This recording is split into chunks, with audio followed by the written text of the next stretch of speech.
আমি এবং আপনি এই গুরুত্ব না বুঝলেও ইহুদি খ্রিস্টান বিশ্ব এই গুরুত্ব আমার এবং আপনার চাইতে খুব ভালোভাবে বুঝে। তারা জানে মুসলমান সমাজকে যদি ধ্বংস করতে চাও, নষ্ট করতে চাও, তো মুসলমানদের মা এবং বোনদেরকে নষ্ট করে দাও, ধ্বংস করে দাও।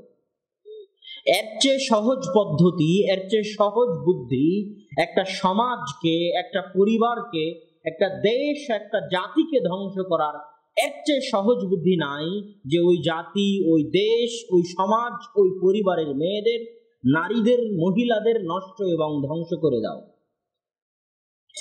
এই জন্য ইহুদি খ্রিস্টান তাদের সকল অর্থ আমাদের মুসলমান মা এবং বোনদের ব্রেন ওয়াশ করার জন্য ব্যবহার করে।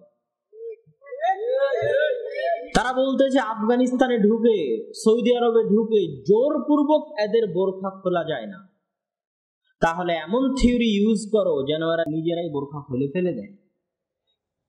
কথা মনে হয় বুঝাতে পারিনি। এটাকে বলা হয় চিন্তার যুদ্ধ, এটাকে বলা হয় চিন্তা আদর্শের যুদ্ধ।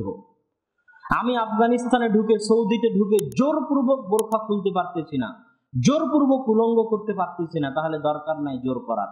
চিন্তার যুদ্ধ শুরু করো। যেই চিন্তার কারণে, যেই আদর্শের কারণে ওই মেয়ে বোরখা পরে, ওই আদর্শ, ওই চিন্তাকে তার মাথা থেকে বের করে ফেলে দাও এবং সেই জায়গায় এমন চিন্তা, এমন আদর্শ প্রবেশ করাও যেন ওই মেয়ে নিজে থেকেই বোরখা খুলে ফেলে দেয়। এটির পিছনে তারা তাদের সকল অর্থ, টাকা, পয়সা সবকিছু ব্যয় করতেছে। যত নাটক, যত সিনেমা তৈরি হয় সবকিছু অবৈধ সম্পর্কের উপর ভিত্তি করে তৈরি হয়। খুব কম নাটক, কম সিনেমা দেখবেন যেখানে স্বামী স্ত্রীর ভালোবাসার উপর ভিত্তি করে, বৈবাহিক বৈধ জীবনের ভালোবাসার উপর ভিত্তি করে নাটক বা সিনেমা তৈরি করা হয়েছে।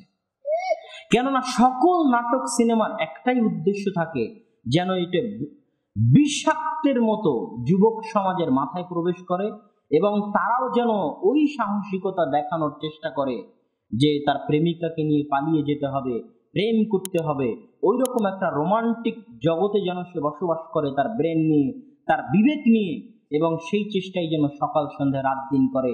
এই জন্য যত কিছু দেখবেন সবকিছুর পিছনে ওই অবৈধ সম্পর্কের উস্কানি।